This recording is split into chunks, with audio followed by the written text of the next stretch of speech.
আজকে আমরা মার্কেটের মধ্যে কিন্তু ফার্স্ট হাফে ভালো র্যালি দেখেছিলাম, কিন্তু ক্লোজিং টাইমে নিফটিতে একটা ফ্ল্যাট টু পজিটিভ অর্থাৎ 7 পয়েন্ট পজিটিভে, সেন্সেক্সে 28 পয়েন্ট পজিটিভে এবং ব্যাংক নিফটিতে 41 পয়েন্ট নেগেটিভে ক্লোজিং পেয়েছি। এছাড়াও মিড ক্যাপ এবং স্মল ক্যাপ ইন্ডেক্সে কিন্তু একটা ভালো পজিটিভে ক্লোজ পেয়েছি। মিড ক্যাপ ইন্ডেক্স 153 পয়েন্ট পজিটিভে এবং স্মল ক্যাপ ইন্ডেক্স 61 পয়েন্ট পজিটিভে ক্লোজ দিয়েছে। তো আগামীকাল নিফটি ব্যাংক নিফটি কীরকম ট্রেড করবে সেটা নিয়ে আলোচনা করব। এর সাথে সাথেই 3টে মিড ক্যাপ স্টক নিয়ে আলোচনা করব যেগুলো আইটি সেক্টরে বিলং করে। আইটি সেক্টরের ফিচার কিন্তু খুবই ব্রাইট। লং টার্মের জন্য এই 3টে স্টককে আমাদের ওয়াচ লিস্টে রাখা যেতে পারে। তা চলুন তাহলে ভিডিওটা শুরু করা যাক। আমি নিরুপমা, শেয়ার শেখো চ্যানেলের পক্ষ থেকে সকল ভিউয়ার্সদের স্বাগত জানাই। আর চ্যানেলে যদি ফার্স্ট টাইম ভিজিট করেন অবশ্যই চ্যানেলটি সাবস্ক্রাইব করে নেবেন, পাশে থাকা বেল আইকনটা প্রেস করে রাখবেন। আমি ভিডিও আপলোড করার সাথে সাথে আপনাদের কাছে ভিডিওটা পৌঁছে যাবে। আর ভিডিওটা যদি ভালো লাগে অবশ্যই লাইক এবং শেয়ার করতে ভুলবেন না। আজকে আমরা মার্কেটের মধ্যে ওপেনিং টাইমেই আমরা দেখেছি 24,370-এ ওপেন হয়ে একটা ভালো র্যালি দেখিয়েছিল, 24,457 পর্যন্ত হাই তৈরি করেছিল। গতকালের ভিডিওতেই আমি আপনাদের সাথে শেয়ার করেছিলাম নিফটি যদি 24,350-এর ওপর ট্রেড করে তাহলে আমরা কিন্তু নিফটিকে ওপরের দিকে 24,450-এর ওপর যেতে দিই। তো আজকে আমরা নিফটিতে দেখলাম হাই যেটা তৈরি করেছিল 24,457, ক্লোজিং টাইমে ক্লোজ পেয়েছি আমরা 24,335-এ, অর্থাৎ একটা ফ্ল্যাট টু পজিটিভে ক্লোজ পেয়েছি। তো এফআইস এবং ডিআইসরা লাস্ট দুদিন ধরে স্ট্রং একটা বাই করছে। এছাড়াও আজকে রিলায়েন্স ইন্ডাস্ট্রিও প্রায় 2.8% আজকেও র্যালি দেখেছি। আর আরবিআইয়ের তরফ থেকে ওএমওর নিউজ আসার পর আমরা কিন্তু ব্যাংক নিফটির মধ্যে ভালো র্যালি দেখেছি।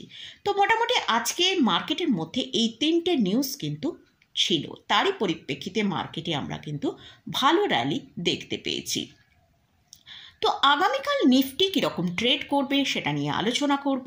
আমরা যদি গ্লোবাল মার্কেটের দিকে ফোকাস করি সেখানে দেখতে পাচ্ছি ইউএস মার্কেটের ডাউন জোনের ফিউচার ভালো পজিটিভে ট্রেড করছে, প্রায় 200 পয়েন্ট পজিটিভে ট্রেড করছে। ইউরোপ মার্কেটও মোটামুটি একটা ফ্ল্যাট টু পজিটিভেই ট্রেড করছে। আর এশিয়া মার্কেটও একটা মিক্সড ক্লোজিং আমরা দেখতে পেয়েছি।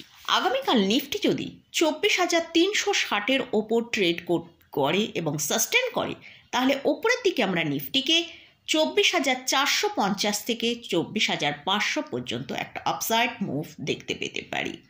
আর নিফটির জন্য এখন যেটা স্ট্রং সাপোর্ট সেটা হচ্ছে 24,100 থেকে 24,150। আর নিফটি যদি কোনো কারণে নিচের দিকে 24,200 থেকে 24,250-এর কাছে আসে সেটা কিন্তু একটা ভালো বাই অপরচুনিটি নিফটির জন্য হতে পারে। আর যদি নিফটি 24,000-এর নিচে ট্রেড করে তাহলে কিন্তু নিফটির মধ্যে ফ্রেশ সেলিং আসার সম্ভাবনা আছে, যদিও এখন আপাতত সেরকম সেলিং কিছু মার্কেটে আমরা দেখতে পাচ্ছি না। গেল নিফটি নিয়ে আলোচনা করলাম। এবারে আসছি ব্যাংক নিফটি। ব্যাংক নিফটি আজকে ক্লোজিং দিয়েছে 55,391। ব্যাংক নিফটিতে আমরা 41 পয়েন্ট নেগেটিভে ক্লোজ পেয়েছি, কিন্তু ব্যাংক নিফটি আজকে একটা খুব ভালো পারফর্ম করেছিল। গতকালের ভিডিওতে আমি ব্যাংক নিফটি নিয়েও আপনাদের সাথে আলোচনা করেছিলাম। সেখানে বলেছিলাম যে ব্যাংক নিফটি যদি 55,600-র ওপর ট্রেড করে তাহলে কিন্তু ব্যাংক নিফটিতে একটা ভালো মুভ আসার চান্স আছে, যেটা 55,900 থেকে 56,000। আজকে ব্যাংক নিফটিতে হাই হয়েছিল 55,957। তো ওই আরবিআইয়ের যে ওএমওর নিউজটা আসার পরই মার্কেটের মধ্যে কিন্তু ব্যাংক নিফটিতেও আমরা ভালো র্যালি দেখতে পেয়েছি। তারপর ব্যাংক নিফটির মধ্যে একটু প্রফিট বুকিং এসেছে, তো ফ্ল্যাট টু নেগেটিভে আজকে ব্যাংক নিফটি ক্লোজ দিয়েছে। তো ব্যাংক নিফটির জন্য এখন যেটা সাপোর্ট আছে সেটা হচ্ছে 55,050 থেকে 55,100।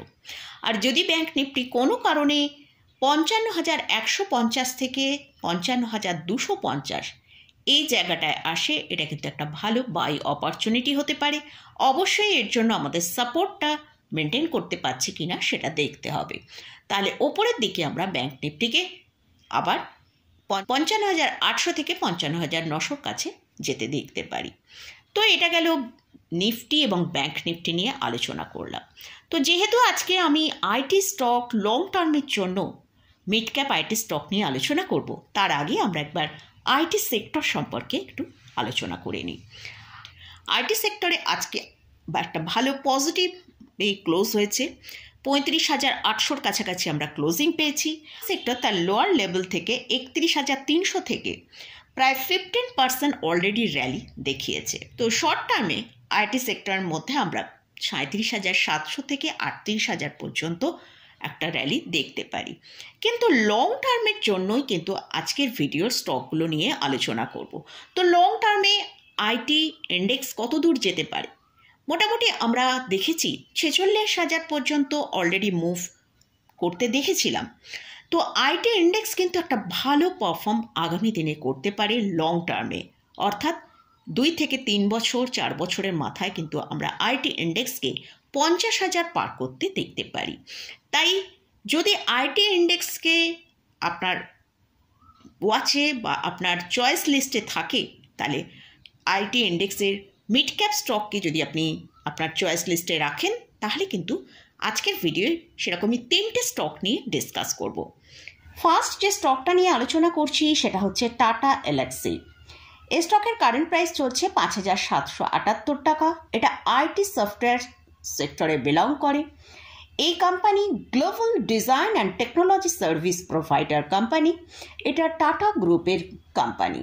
এই company automotive, media, communication and health care ইন্ডাস্ট্রিতে এদের সার্ভিস প্রোভাইড করে। এই কোম্পানি 15 কান্ট্রিতে প্রেজেন্স রয়েছে। এছাড়াও এই কোম্পানি Q1 FY25-এ এরা সফটওয়্যার ডেভেলপমেন্ট অ্যান্ড সার্ভিস থেকে 97% রেভিনিউ জেনারেট করেছে। এটা একটা মিড ক্যাপ ক্যাটাগরি স্টক। এদের মার্কেট ক্যাপিটালাইজেশন 35,388 করোড়।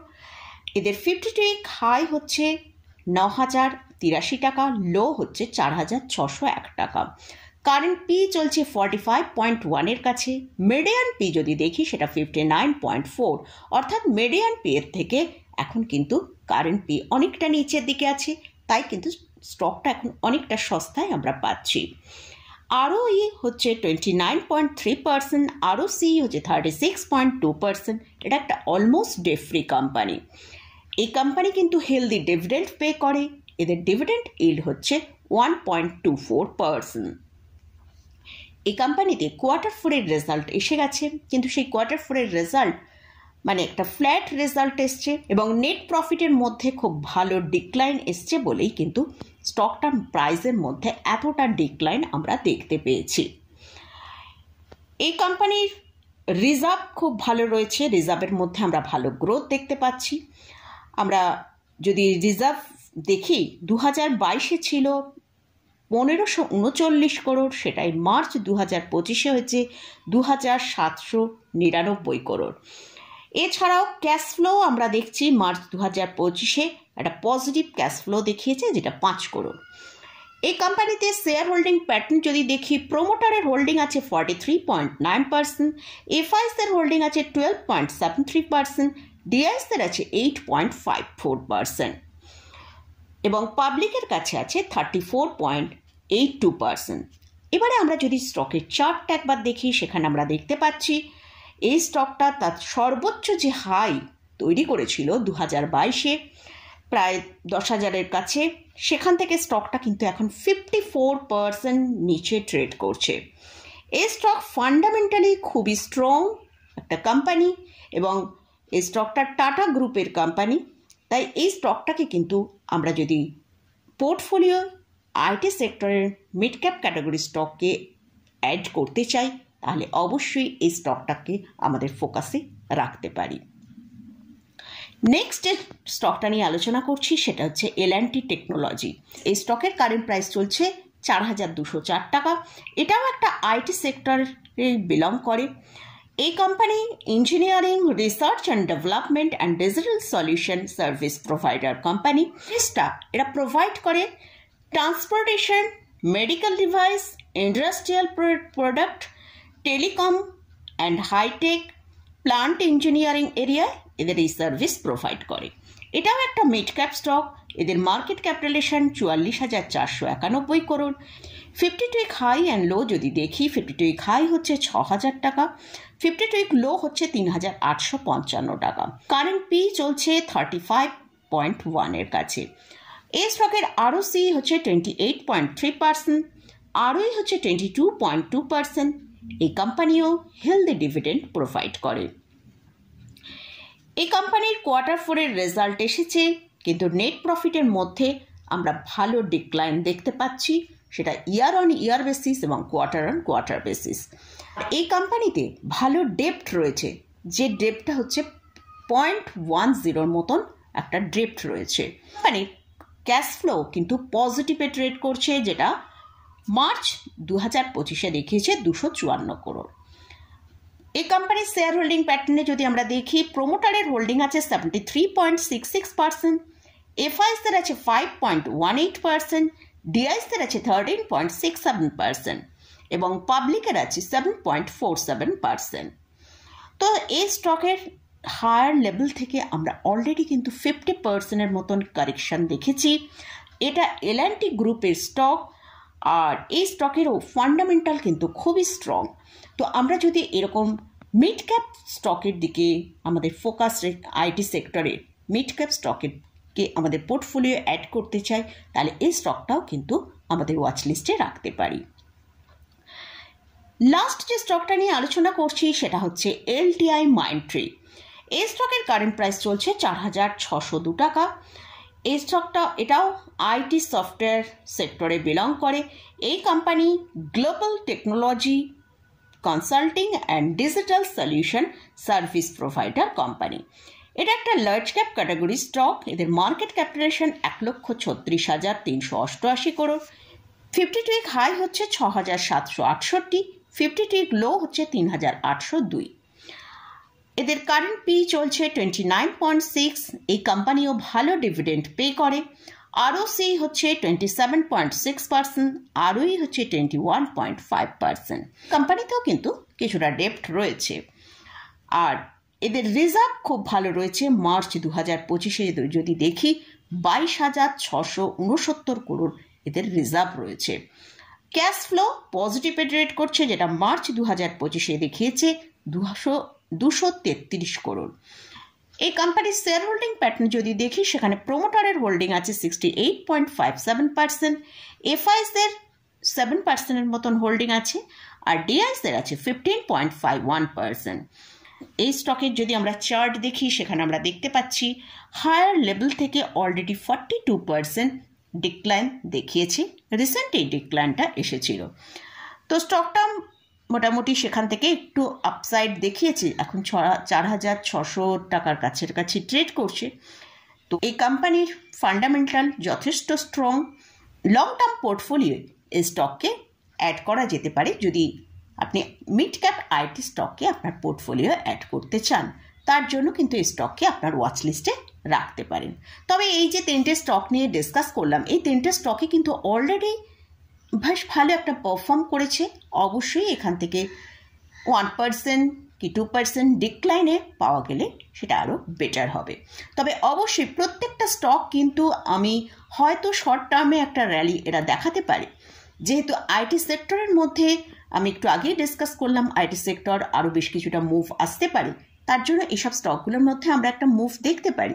কিন্তু এইসব সেক্টর থেকে যদি একটা 40% 60% গেইন চান, তাহলে অবশ্যই কিন্তু এই স্টকগুলো লং টার্মের জন্য কিন্তু হোল্ড করতে হবে এবং লং টার্মের পোর্টফোলিও অ্যাড করলে তবেই সেই ভালো রিটার্নটা পাওয়া যাবে। তো মোটামুটি আজকের ভিডিওয়ে আমি এইসব স্টকগুলো নিয়ে যে আলোচনা করলাম, এগুলোই কোনো বাই রেকমেন্ডেশন নেই। এগুলো আপনার ওয়াচ লিস্টে রাখতে পারেন। আপনি যদি মিড ক্যাপ আইটি স্টককে আপনার ফোকাসে রাখতে চান, তাহলে এই স্টকগুলোকে আপনার ওয়াচ লিস্টে রাখতে পারেন। মোটামুটি আজকের ভিডিওয়ে ইন্ডেক্স নিয়ে আলোচনা করলাম এবং এসব স্টক নিয়ে আলোচনা করলাম। এসব ইন্ডেক্সে বা স্টকে কোথাও কোনো বাই রেকমেন্ডেশন নেই। যদি কোথাও কোনো পজিশন নিতে চান, তার আগে ভালো করে ফান্ডামেন্টাল অ্যানালিসিস করে নিয়ে এবং চার্ট অ্যানালিসিস করে তারপরে পজিশন নেবেন।